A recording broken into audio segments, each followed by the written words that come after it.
सिद्धांत प्रणाम। आज सिद्धांत संग्राम की टीम है गंतव्य संस्थान के साथ। गंतव्य संस्थान के द्वारा विश्व पर्यावरण दिवस मनाया गया। इसमें पेंटिंग्स, कविता पाठ, डांस, वाद विवाद, नाटक, खेलकूद आदि में सर्वश्रेष्ठ प्रदर्शन करने वाले लगभग 45 बच्चों को पुरस्कृत किया गया।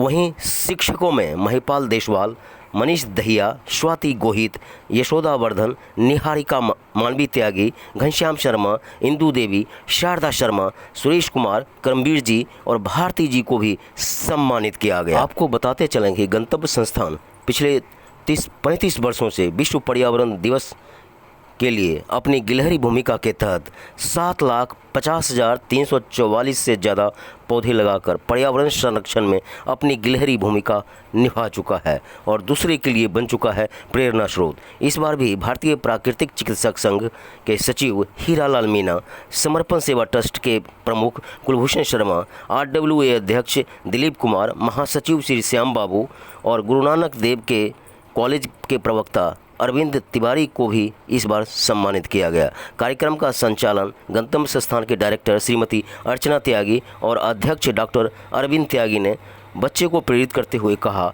कि प्राकृतिक संतुलन बनाए रखने के लिए हर एक व्यक्ति को अपनी गिलहरी भूमिका के तहत पेड़ लगाना चाहिए।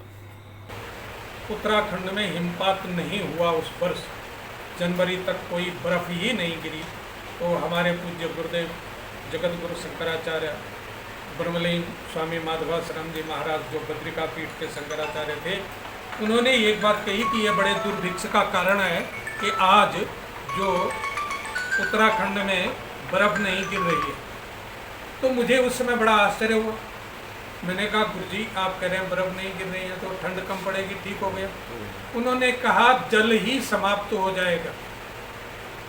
वही बात आज प्रमोद जी कह रहे थे कि हमारे ग्लेशियर टूट रहे हैं और पिछले वर्ष दिसंबर में ग्लेशियर टूटा, वो बड़ी भयानक स्थिति है, दिसंबर में ग्लेशियर का टूटना। तो ये जो कारण बन रहे हैं वो हमारे गलत रहन सहन, खान पान, हमने कंक्रीट के जंगल तैयार कर दिए, वास्तविक जंगलों को नाश कर दिए। आज अट्टालिकाएं बना दी हैं, उन अट्टालिकाओं को सुशोभन देने के लिए भी लोगों के पास आज पौधे लगाने के लिए गमले चाहिए, पौधे लगाने के लिए पेड़ लगाने के लिए। सारी समस्याओं की जड़ कहीं न कहीं लग रहा है जनसंख्या विस्फोट, जिस पे मुख्य अतिथि का ध्यान गया, उन्होंने ध्यान आकर्षित किया। तो आपके माध्यम से एक मैसेज क्या हो सकता है? मैं जनसंख्या को इसका आधार नहीं मानता। क्यों नहीं मानता? हमने वो पढ़ाई कर रखी है जहाँ 56 करोड़ यादवों को शिक्षा देने के लिए उनके आचार्य थे। जहाँ 56 करोड़ आचार्य थे वहाँ जनसंख्या कितनी रही होगी, आप खुद ही आंकलन कर लीजिए। जनसंख्या कुछ नहीं करती है। धरती को अगर संरक्षित किया जाए, माँ की कोख में एक बेटा पैदा हो या 10 बेटा पैदा हो, माँ को कोई फर्क नहीं पड़ेगा। अगर बेटे लायक निकले तो, और नालायक निकले तो माँ के लिए एक ही बेटा काल बन जाता है। अपनी दृष्टि से 50 साल के बाद बेटी की स्थिति कैसे बद से बदतर होने वाली है, जिसका ट्रेलर लिंग अनुपात के रूप में हरियाणा में देखने को मिल रहा है। जी, हरियाणा में बेटी बचाओ आंदोलन डॉक्टर अरविंद त्यागी ने बहुत पहले चलाया था, मैंने भी उसमें शिरकत की थी।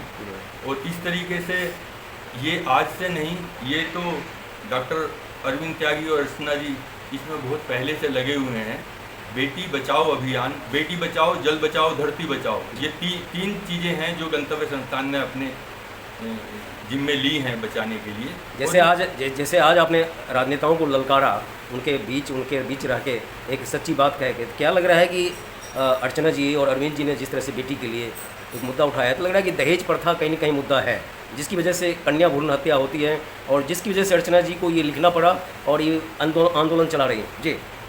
जी, अर्चना जी और अरविंद त्यागी जी बेटी बचाओ का आंदोलन इन्होंने इसीलिए शुरू किया क्योंकि लोग अपने भ्रूण हत्या करवा देते थे अपनी बच्चियों की, और इनके जब संज्ञान में ये बात आई तो इन्होंने इस मुहिम को लेकर चले कि नहीं, बेटी को बचाओ, बेटी को पढ़ाओ, बेटी को बढ़ाओ।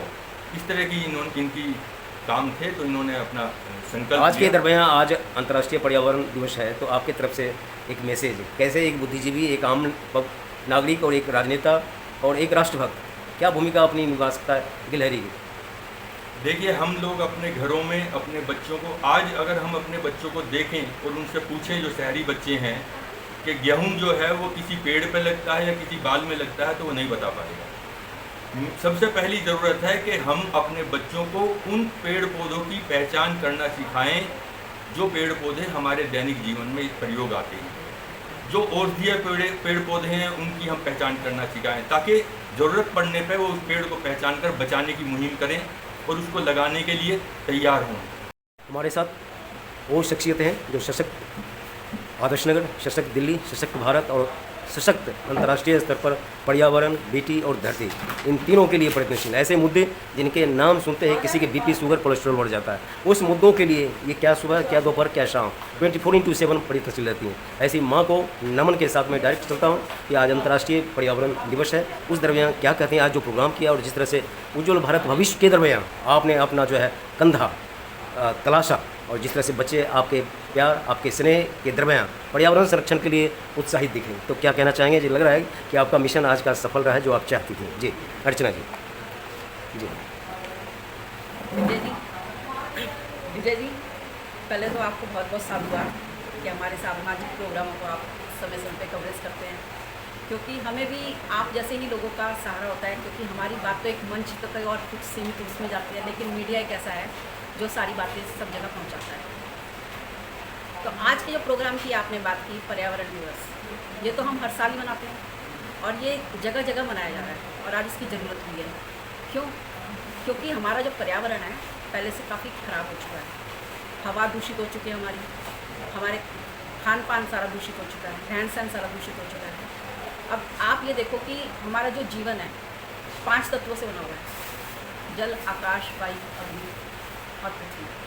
अब जब ये तीनों ही, पांचों ही दूषित हो जाएंगे तो बचा क्या जीवन? कुछ नहीं बचा, फिर तो बेकार है ना। अब हमने जो आज के प्रोग्राम में अपने बच्चों को लिया जी, क्योंकि ये हमारे आने वाले भविष्य का, तो उनको अगर हम उनको मोटिवेट करते हैं ड्राइंग के थ्रू, उन्होंने पेंटिंग करी, बहुत सुंदर सुंदर पेंटिंग बनाई, डांस कंपटीशन करा, तो उनको हमने प्रोत्साहित आपके सामने सबको दिया, तो खुश हुए बच्चे। उससे क्या है कि उनको एक आगे कार्य करने की प्रेरणा मिलेगी।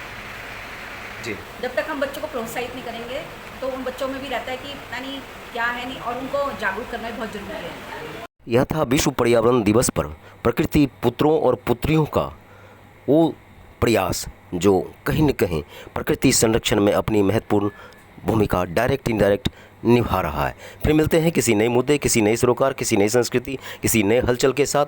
तब तक आप जुड़े रहें कलम की आन, भारत की शान, सिद्धांत संग्राम। Please like, share and subscribe.